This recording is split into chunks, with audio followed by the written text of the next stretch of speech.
The title of my talk is Beat Them, Join Them, Fix Them, Tokenization Research in a Downstream World. And I'm going to try and apply lessons from previous paradigm shifts or like research level events in NLP to the question of what we're supposed to be, maybe, in my opinion, focusing on when we do tokenization. So we'll start by moving back down memory lane to the simpler times of 2013. Okay, this is what happens when you ask ChatGPT for a depiction of 2013 as an ancient time, simpler times. This is what happens when you ask Claude. So like, don't use Claude for images. But anyway, when I say 2013 to an NLP crowd, you should all be screaming at me one thing, right? The Mikolov paper on word embeddings, word to vec, skipgram, efficient estimation. Nobody remembers this title, but anyway, this is the paper that introduced that brought the revolution of word vectors into the NLP community and beyond. And you know, for years, every single site, every time you say word embeddings, you have to add like Mikolov et al. That's like the very low perplexity continuation of that bigram. And then something happened a year later. Can you guess what I'm talking about? Well, what came out in 2014? Something called GLOVE, Global Vectors for Word Representation. Another algorithm for word embedding. So the outcome of a GLOVE run is the same. It's a bunch of vectors for words.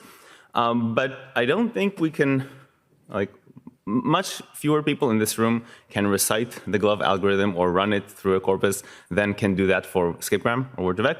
And yet, very soon after this paper came out, people started like citing Mikolov et al. For the idea of word embeddings and then using GLOVE vectors for their actual, like, so you have in the introduction, the word embeddings have become blah, blah, blah, Mikolov et al. And then 3 sections down, for our experiments, we used GLOVE embeddings because they were just better, right? They worked better.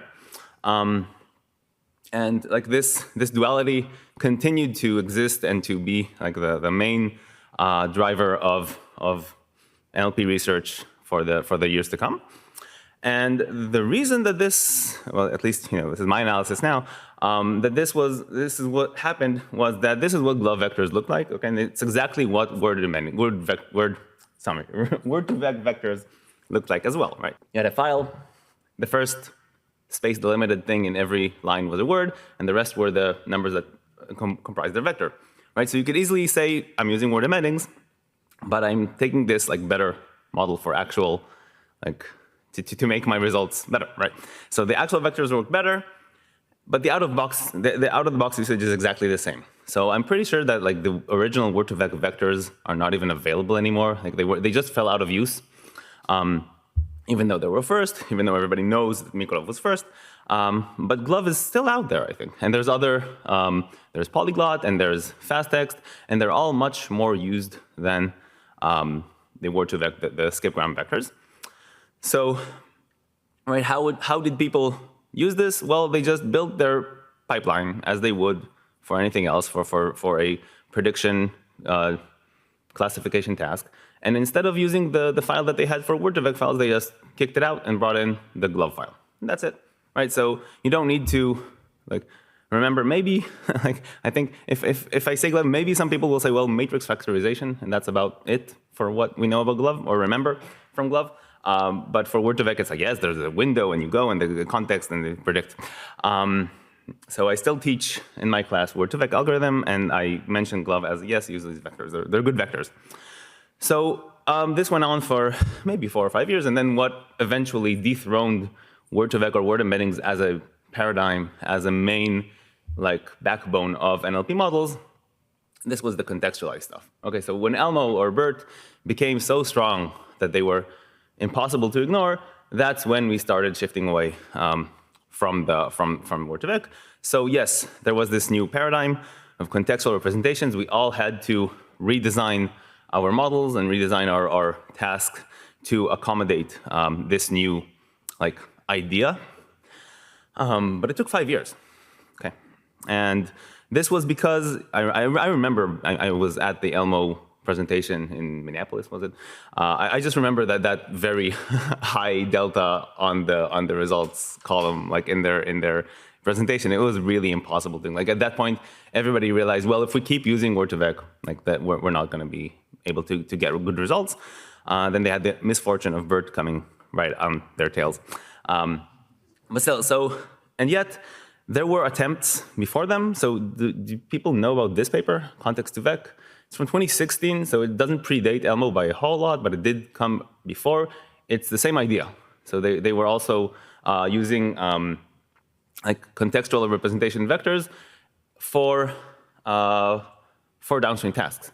And it's not a forgotten paper. It has like 700 citations, which is very nice, but it's nowhere near Elmo or BERT in the collective memory of NLP research. So like this is the greatest success of replacing static embeddings. And then there's also this case of like a less successful attempt at this, even if the approach was exactly the same. So, right, so Elmo and BERT are this example of the beat them, right? You make something that's markedly better and well designed enough to completely like blow the previous thing out of the water, and then the whole field changes with you. Whereas glove represents this join them category. Okay, so it didn't really matter, I think, that their algorithm was supposedly completely different than Yuval Goldberg came and said that it's actually the same thing as Word2Vec, but that's beside the point. They realized that if they have a system that can be used in the same manner as the current big thing, then people are going to use it, right? If it's like good enough to just throw away the file and replace it with another file, then that's fine. And another, I think, so people told me that if you're making a presentation, then you need 3 things for that. Like that's contrast 3 things. And Craig told me that. Yeah? So I'm going to also talk about something that I call fix them, but we'll lead into that. We'll see how that falls in. And of course, this is not a tokenization not a workshop about reminiscing from word embeddings, but about tokenization. So this was obviously all just like an analogy, right? A fable, a parable, if you will. So we're talking about tokenization from this point on. And well, there's beat them, join them, fix them being the NLP community. So now I'm going to give a very cynical view of what I think they want in the sense of people who use tokenizers, like LLM developers and practitioners in the scientific and industry communities. And well, I think what a lot of people want is not to bother with text. So like, building big matrix multiplication systems is fun. We just want to do the architectures. We don't care what the whole like UTF stuff, ASCII stuff is. We want to start with embeddings. Okay, give us a vector. We'll do fun stuff with the vector. Okay, we'll run it through all these layers. We'll substitute this layer with another. But we want to start with the embeddings. Okay, don't make me think about text. What do you mean by embeddings? Well, okay, there's this table. Okay, there's a file that gives me the tokens or whatever, and you run it through some Hugging Face one-liner, and then what I have is something that eats text and spits out vectors. Okay, and that's something I know how to work with. So like, just give me that. Okay, so this is what they want. Don't make me change the workflow. Okay, as long as if I have to start dealing with individual characters or whatever in text in my model, then my brain is going to explode. Okay, right? I just want something that can implement .tokenize, opening parentheses, closing parentheses. That's the code that I'm using, and that's what I want to do. Okay, then there's also the output. Okay, so I have this. It's a generative AI. I want to generate stuff. I guess I'm gonna generate language, but that's up to you guys. Like first, I want to just have a softmax, and then I can play with the sampling methods, right? So do speculative decoding or nucleus sampling or whatever, and play with that. And then whatever comes out, comes out. Okay. So text about thing can't do. For some reason, like this was how tokenization became like a big thing, or at least well known in the on the outside world, which, well, as long as they spell your name right, right? So it's nice that Andrei Karpathy had a 2-hour video on what he called tokenization, which was actually about BPE. And then when I try to pick apart this list of problems that are allegedly the reason maybe we don't want tokenization, again, a cynical view, I think, well, okay, these are not really important questions. They're fun to ask and to analyze and see what happens, but it's not a reason to replace token. There's very obvious stuff that maybe you shouldn't use LLMs to count R's in strawberry. What the actual hell? Okay, or these edge cases. Xander, I'm sorry, right? Things that are not just about tokenization, things that are not even about the tokenization itself, but the pre-tokenization, which I'm also going to talk about at some point, and stuff that are just BPE. Okay, so when you say tokenization, you mean BPE, an angel loses its wings. I got irritated yesterday and said, how many R's are there not in strawberry? Okay, how many R's are there not in strawberry? And okay, GPT is fine with this. Never mind, forget that.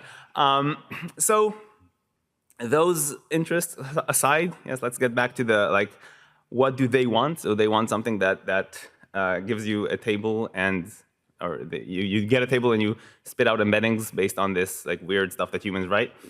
And if we want to convince them, that, well, that's not the good way of doing stuff. You should be looking at text and doing everything end to end or whatever. We have this idea of what processing needs to be that uses text as a building block and not just as something on the way that you build into a pipeline. Then I think we need to be really, really, really strong about it. And I'll give another example of days of yore. Yeah, this is 2017. When I started my PhD and thought about how to solve some stuff related to static embeddings, like OOVs in this case. Okay, so we developed this little network that takes the character level information, runs it through an RNN. You train it on an existing word2vec or glove, or we use polyglot table. And then you can use that when you find you see there's a typo here. So when you find a word that's not in the vocabulary, you just use this net to predict the embedding for the new token. Now, this was a fun project. People noticed it. They followed up on it. And then we tried to do this same for BERT stuff, for dynamic contextualized embeddings. And it was a mess. So the architecture starts to really get complicated when you think about how to incorporate character level stuff into a model that not just does vectors. That also has very strong contextual components. This paper is in limbo. That means that we never bothered to resubmit it to Tackle, and it's just on archive. And we were not the only ones who had the same kind of thoughts. So there's CarBERT that did this in a slightly different architecture, and CharacterBERT. Yes, these are two different things. They had another idea. And Benjamin, I saw him here. This is much newer. Okay, so but the main paradigm is kind of the same. So you leverage the existing embeddings that the model is pre-trained on, and then you use that to predict new embeddings. And I have to say, zero-shot tokenization transfer Z is much better. So it performs really well. It still belongs in this beat them attitude that it still requires a massive change in the way that the models are built. Okay, it still requires an extra component inside a language model, for example. Okay, now a long list of other beat them attempts or ideas. Most of them are really good. This is not a dunk, right? It's not this. There's the start with the characters and just run the whole model on characters. So K9, Byte 5, Byte. You have the citations on the right. This is in order. Pixel, which I love, I adore. You'll hear more about this from Desmond in the next talk. You have Liz here. And we also do some pixel stuff in my lab. We thought, so we can talk about that later. Right, that means rendering text into images and then using a visual transformer to do all your modeling on top of that. It's an extremely creative idea, completely transformative and revolutionary. And recently we had, like in this last year, we had byte latent transformers from Meta, the dynamic hourglass line of work from Narot et al., and HNet, which literally came out last week. Albert's going to be here later. He's the PI on that project. And what's the common, I guess, what's common to these last three items is that they're hierarchical in some sense. So there is a unit of processing that's between the character and the sequence, which we would call a token when it's a tokenizer, but it's dynamic. So it gets learned with the model, and it's an end-to-end kind of both segmentation and processing manner. Which, yeah, I think like when eventually the beat them comes to take down the current transformers, then this is a very strong contender for actually doing that. There's also, as an aside, I don't think like it wasn't framed as this, but this is how I read this paper by folks from the Hebrew University, where they kind of discover the representations for the full word already in the transformer. So there's some layer where a multi-token word is already represented as that word. Like you can use that for like it's pretty strong. Like you can repeat words if you just give him that internal representation. And so I don't know, maybe we can just keep doing tokens and like finding those vectors and doing something with that. I don't know. But I think this is like a fairly comprehensive view of beta. Maybe there's more going on in this workshop. I didn't have time to read all the papers, but there was some really phenomenal work going on here. So we have like, byte latent transformers, dynamic hourglass, HNets, all hierarchical models that try to figure out tokenization as the model works. And yet, last April, Llama 4 came out. The entire paper had like this reference to like sub-embedding stuff. They're using tokens. They're not even saying what tokenization. Completely ignoring even the work from their own. Like so, BLT, the byte latent transformer, is from Meta, and they're not even considering using it months after it was released. So I don't know. Maybe they release Llama 5 in a year, and I will have to eat my words. But it doesn't seem like it's happening. Okay, so the beat them idea is still maybe not there, and it's been 5 years. So I think maybe we're due for it, or maybe we should start counting 5 years from ChatGPT or something. But like I don't see it going. So I'm going to advocate for join them, or at least I think. It's an avenue that has been like criminally underexplored in the tokenization sense. This is an excerpt from Albert's HNet blog post. Okay, the BP algorithm, which I'll use interchangeably with tokenization. Okay, so this is my real gripe, right? It's saying tokenization and meaning BP. And there's the bait and switch that happens a few lines later. When it says, is each individual token semantically meaningful? Well, that's only a question if you're using BP. Okay, so BP or Unigram LM are the two basically only algorithmic ideas out there for how to use stuff in our existing paradigm. So if you want to just give them the file and give them the .tokenize, open parentheses, stop parentheses, these are the only two like meaningful options. Okay, the only two vocabularies that you're using. And it's completely divorced from what people are doing with the tokens. Okay, so you have BP is optimizing for encoding efficiency. That's where it's from. It's from information theory. Unigram LM is slightly better. It has a unigram likelihood, but still it's not contextual. Whereas everything we use the input embeddings for is to infuse them with information from context. Okay, so we want to learn meaning from context using stuff that is not at all attuned to the existence of context in this world. Okay, with just frequency statistics.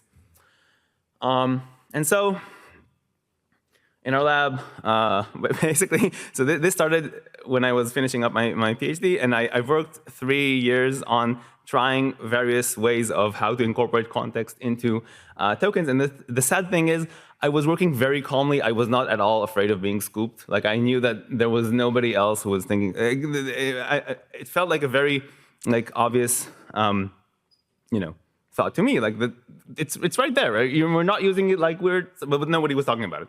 So anyway, come to 2023, we finally got this working. And the main observation that we had was, well, if you have this token or this string of characters, it's ambiguous, right? There's stuff regarding dogs. There's stuff regarding dogma, okay, the Christian belief of whatever. So it's going to be around these words in context as well. And when it's inside hot dog, it's also going to have all these other sausage-related words or sports-related words, whatever. But what if you take this to be a token? Okay, so dogma. Now this subword is only going to be next to these church-related items. Or if you use tidog as a token, it's only going to have the food-related stuff. Okay, so what if we build an algorithm that strives to keep this kind of token and not this kind of token? Okay, and so we built a tokenizer that prefers subwords that have fewer contexts. Okay, it's called Sage, presented 2 years ago at EACL.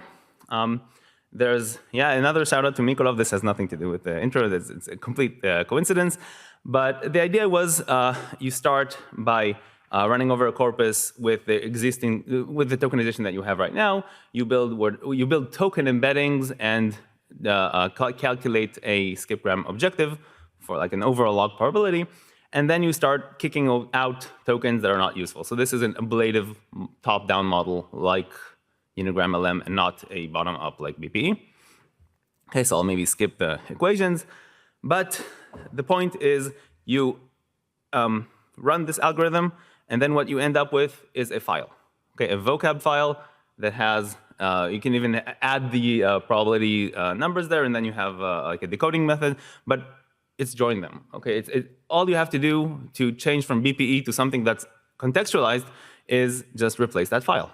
Okay, just throw away the BPE file and put in the Sage file. That's it.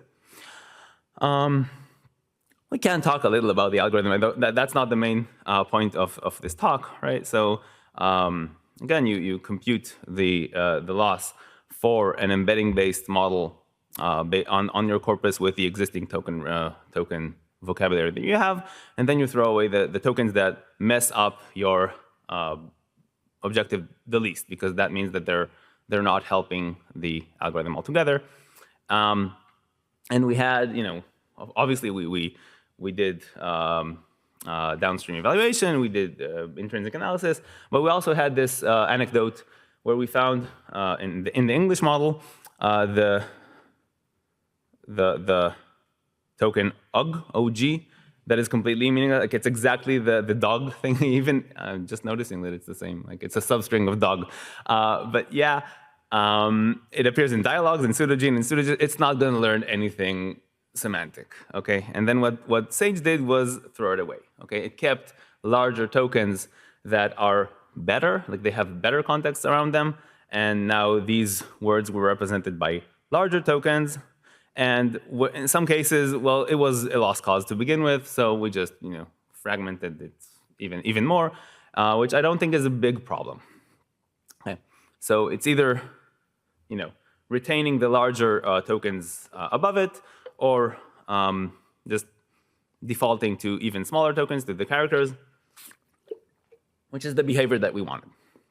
And in a quantitative sense, this is for the top 200 tokens, like how many contexts they have, right? So our objective was not directly aimed at minimizing context, or context sizes, but it ended up doing it. Like so a good algorithm, you did what you wanted, what we needed you to do.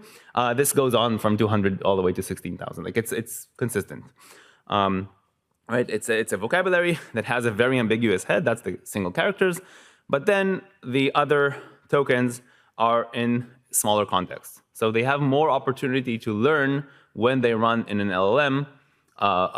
Because they have fewer context, there's less noise around them, right? They can better get the meaning. Okay, I'm gonna skip this, but we did have this observation that a lot of the tokens that were removed by Sage were like these intermediate tokens, right? So for BPE, when you start you can't ablate tokens, right? You're stuck with everything you built throughout the algorithm. So my favorite example these days is Kentucky, right? You have to build it through Kentucky, but then you're not using those tokens anywhere. So Sage found them and ablated them. Yeah. As I said, we did run downstream performance. We built BERT models based like with Sage and without Sage on English and on Turkish. And we saw some nice results. Not gonna labor over them, but trust me. And these days we have Craig built a better performing algorithm, so like a more efficient implementation of Sage. So the current Sage on our website is Sage 2.0, and I have great minds in my lab working on Sage 3.0, which will have more applicability as well. So first of all, I hope you use it. But I think like the more philosophical like take home was, well, let's try more join them stuff. So okay, so this context thing was one idea that we have, but there must be more, right? We're a huge community. We can probably think of more ideas that are not merge the most frequent token pair and keep it like, I don't know. Okay, so I did show you some results, downstream, intrinsic, etc. on Sage, but a very big problem is that this is a huge pain in the ass. Okay, so tokenization is at the very up of the stream.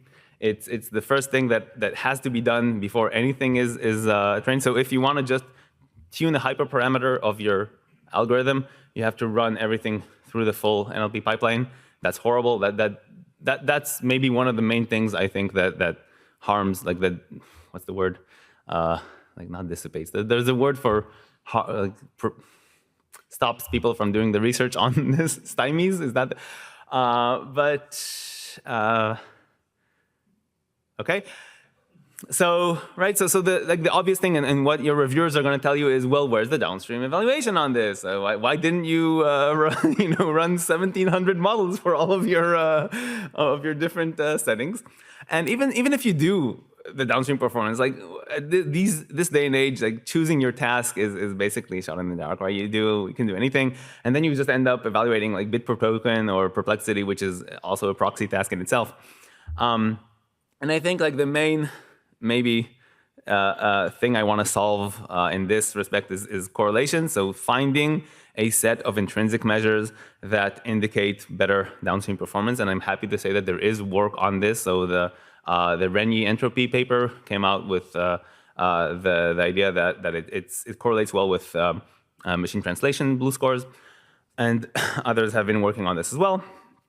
And I also think that this, like, not having intrinsic scores that are acceptable and easy to run and like have a fast development cycle, is that we're really just leaving the playing field for beta. Because for a beta system, well, you have to do the whole thing anyway, right? You have to train a whole new pipeline, but there's no reason to do that for a join them system.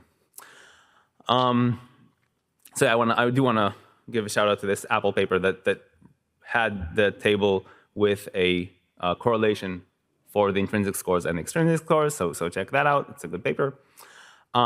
So basically, yeah, in graphic form, what I want is to replace this. That's MMLU, I think, the icon there, with this. Okay, don't pre-train, don't align anything. Just get the subword vocabs and evaluate between them.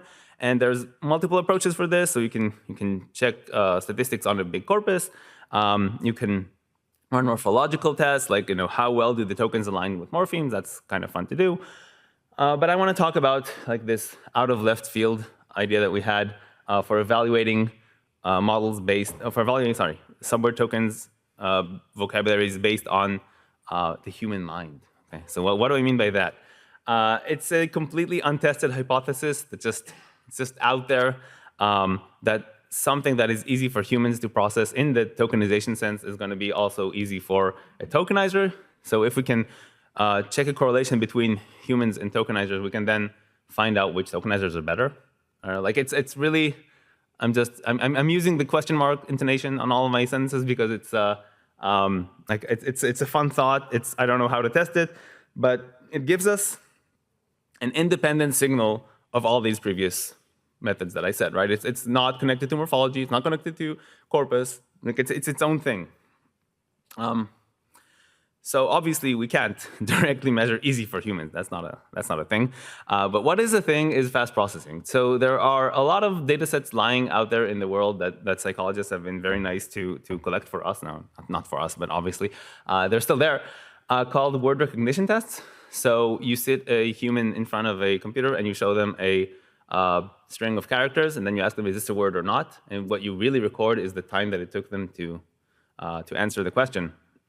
So, the theory is that the faster that they answer, the easier processing is. Okay, so this is easy for humans.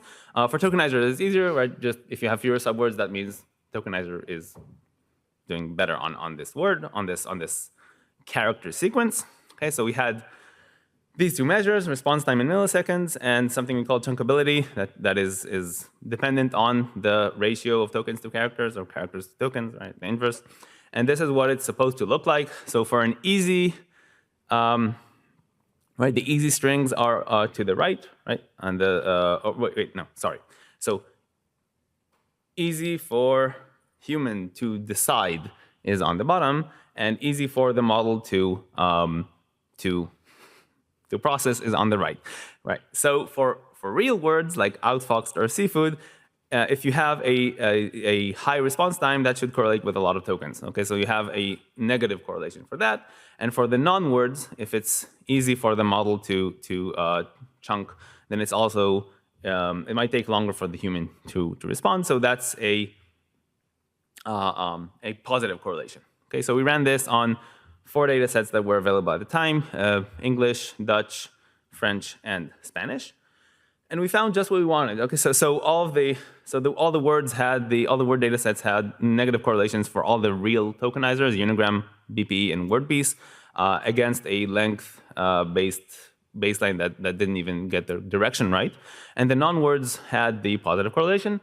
And for 7 of 8 of these conditions, you can see that actually unigram LM does worst, which is, I haven't mentioned this, but there was a very seminal work by Bostrom and Dredd in 2020 that said BPE is suboptimal for language modeling, right? Because they found that unigram LM does better on like morphological benchmarks. So it's nice that we can add this to the conversation. Like I said, it was independent, and this really shows that it's independent. So I don't know what exactly, should you trust this more than you trust the morphological stuff? But at least we can start like talking about this, right? Or seeing what maybe correlates better with what we want to see in a model, not necessarily in terms of model performance, okay? But it's a thing, right? Use it. So we released an intrinsic eval benchmark in this paper from ACL. Unfortunately, we only did the English, the legwork for English, but we will be happy to incorporate any other languages in there as well. There's morphological resources. There's the cognitive task that I talked about now. Efficiency metrics like Renyi or token ratios and stuff like that. I'll leave the QR code up while I take a sip of water. And so that was the interlude, and now we have the bridge. This other part of the hidden tokenization pipeline. So this all belongs inside tokenization. We're actually not, it's not a single thing. A lot of times people say tokenization, they mean pre-tokenization, as we saw Dr. Karpathy say. Sometimes they mean the vocabulary itself or the algorithm building up the vocabulary, like the BPE going over the corpus. Or sometimes it's the inference method, i.e. whether you do the merges or the likelihood estimation or just left to right greedy. And these are all different things, right? They're separate things. So we should probably talk about them separately. Just as an example, right, you have this ultramodern life. These are the pre-tokens based on whatever, like basically any pre-tokenizer out there. Then if you have this vocabulary in the tokenizer, you may come up with different possible tokenization strings, right? Token strings. These are all legal in terms of the vocabulary, but it depends what decoding method you use. Okay, so let's keep that in mind and move on to the third and final act of fix them. Okay, so we don't want to. These are the methods that aren't trying to append tokenization altogether, and they're not trying to find a new algorithm for like how the tokens relate to each other, but like fix some of the kinks within the system. Okay, so we have, I think the most, maybe the earliest or most famous example is BPE dropout, where you have a BPE vocabulary, but inference kind of messes it up. Okay, you try to sample merges and not always merge all of the options, and then you come up with different merges different token sequences for the same word, which can then regularize the model or whatever. And that's an inference side fix them. Another one is path piece, which is our own, okay, again, Craig's, basically, where you have the existing token vocabulary, but you optimize for maximum compression. So with the least number of tokens given this vocabulary, it performs horrendously, right? Read our paper. I think we made this point very well. We also, in the same paper, we also evaluated this method, the floda, which, sorry, Valentine's not here. But it optimizes for having a longest token in the word, which also makes sense, right? You want maybe the thing that was most useful in the pre-training of the vocabulary. This is not the same, right? You can have a compressive algorithm that doesn't find the longest token. Okay. Then we have what I call vocab side fix thems. So this is our paper, which takes the BP vocab and removes all of those Kentuck tokens. Right? It does this, but this time we do it based on the frequency. So we look for the frequency for the token in the vocabulary, and we try to just make the vocab smaller or at least more efficient by removing these unnecessary tokens. Very frustrating work that did not end up with any positive. It was presented in the negative results workshop, so that should tell you everything. Similarly, there's VPE knockout, which is it's similar to trimmed. It has a different objective to. It's not based on frequency, but rather on morphology. Really interesting stuff.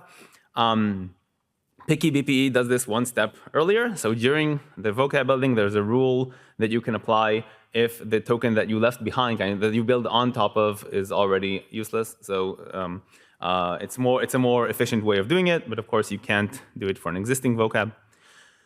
And then there are these pre-tokenization level fix them ideas, like dealing with the regular expression. I'm not a regex person. I know nothing about what this or this means. But this is one thing that actually happens in the lab. So this is the OpenAI changed the tokenizer, the pre-tokenizer from GPT-2 to GPT-4. And apparently it did some stuff. So this is an example of, well, it's not a beat them, but it's a thing that actually speaks to the developers. What? 1 minute, holy hell. Okay, so there's this. Okay. Also in pre-tokenization, you can do you can join pre-tokens together to larger tokens. You can mess up with the encoding. That's a very fun line of work. Either by changing the UTF encoding or finding entropy-based character sequences, or changing the very, very, very underlying ideas behind the way that the text is even represented. And all of these are motivated by languages that are not English. So this is it was an elephant in the room, and I think it's finally multilingual's time to shine when I have 20 seconds left. And this is work from our lab I think, okay, so I'll just drop this bomb. So we have all of the methods, including the HNets and the byte latent transformers, are still assuming that morphology is concatenative. And I speak Hebrew. I know people here who speak Arabic and other languages that just don't follow this. So this word is lilmod, it means to study, but the root characters are the second, the third, and the fifth. And if these same root characters are put in a different template, then they mean the same. They have the same root meaning, but you can't find a token that would share them across different instances. It's just impossible.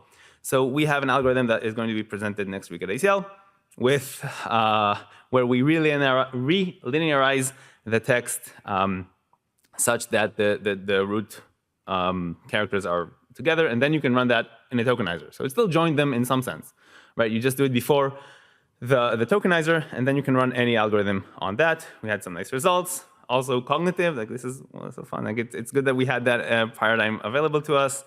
And just please let me okay, so if I wasn't clear enough, I think that just doing beat them or fix them is not like it's great work, but I think we can like join us in the join them club. Okay, I think there's a lot more ideas that can be thought of and implemented and not like and be communicated well enough to the larger NLP community so that people will actually use it. I think that's a main driver of what we can do. Build more evaluation, okay, like more benchmarks, more intrinsic stuff. This is really holding us back. I think we can talk about this. It's amazing that we have this workshop. There's a Discord server, and there's an applied science special issue that I'm editing coming up on atomic representation, which is actually on tokenization. I can talk about this forever, just don't, okay? These are the people that worked with me, and I represented their work, and I thank them all. They're amazing people, and thank you for listening. Thank you, Yuval. It's just amazing how much we've thought about exactly the same ideas over the past 5 years without really talking to each other. Like every time I saw a slide, I was like, oh yeah, I tried that. But I want to especially talk about the maximally compressive decoding method that you implemented for PPE, which, in your words, sucked. And I have a theory about this because you know I don't want to be Schmidt-Hoover about this, but we also had the same idea internally at DeepMind, and we tried it, and it gives you like really good compression rates, which is one of the major intrinsic evaluations of tokenizers. Perfect. But I think one of the reasons I think that you might have observed terrible results is that often there's multiple competing shortest token sequences, right? And then you need to break ties somehow. What tie-break method did you use if you had multiple candidates to be the shortest token sequence for any given input? Because I had to combine this with Valentin's idea in the next slide of, if I have multiple tokenizations of one word, I'm going to pick the one that gives me the longest input. And then it turns out that you need both ideas to get a maximally compressive and performant tokenizer. So Craig, correct me if I'm wrong, but that's exactly what you did, right? Oh. Yeah.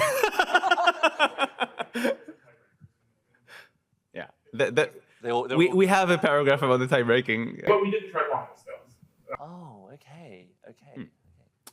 Oh, thank you very much. Yeah, I mean, it's just like, I really think that there's only so many ideas in research.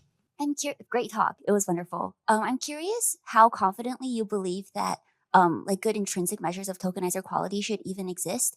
I guess the analogy in my mind is kind of like training data. Like we have heuristics for estimating what is good training data or bad training data, like fast text classifiers.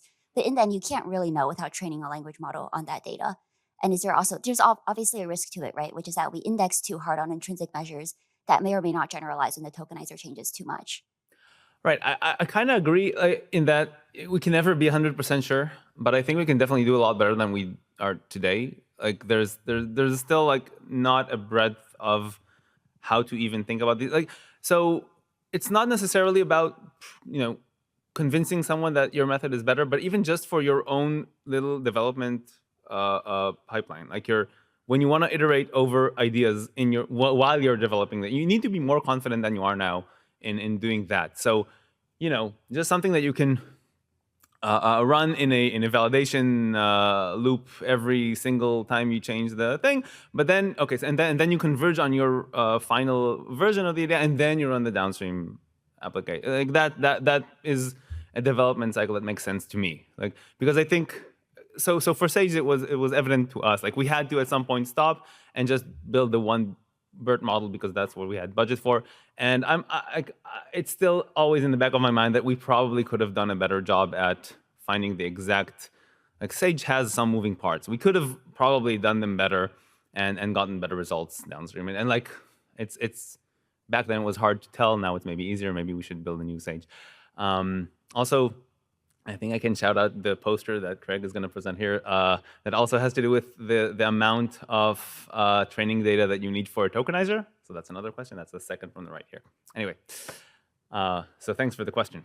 I want to ask a not super relevant question to the talk. I didn't hear anything about the Chinese language here, and I actually talked to this lady on Tuesday night about my idea of Chinese as a very distinct language, and the Chinese character itself represents its basically the multimodality like meaning. So one example I have is for Chinese characters, if you put a sun and a moon together, it means bright. Okay. And if you put like a small on the top and a big in the bottom, and it's called pointy. So Right. I was wondering, like, if there's any work or research that you guys thought about how to incorporate the structural information in the tokenization and consider the efficiency of that semantic meaning for tokenization. Right. I haven't mentioned this, but I have seen this. So I know that there are like radical, is that the word? Radical based encodings, even from like years ago. Like when people are talking about character level models, there were also like this even more reductionist ideas of doing a radical level on Chinese. And it's like I would put them in this category. So like this pre-tokenization, like text processing methods that would allow tokenizers to do better on Chinese text, but I don't think it's tokenization. Like, it's not about the vocabulary. Let's say it is out there. This is so this one on the right is the poster that I think Craig are also going to show in the afternoon. It's a different topic relating to Chinese, but I like when I read those papers, I had a very good feeling about this has the potential of being better than character level because Chinese is such a unique script in that sense. So I don't have any particular thoughts. I think it's a slightly separate issue, but yeah. Do you know if there is the actual measurement of that token efficiency or the bit of information that like Chinese language conveys versus like other languages? Such a measurement? I haven't seen it. That doesn't mean that it's not out there. Like there are measures for characters per text. Like I know that English is fairly high in that regard. Like it's a less informative language in terms of the length of characters. But I don't remember the numbers for Chinese.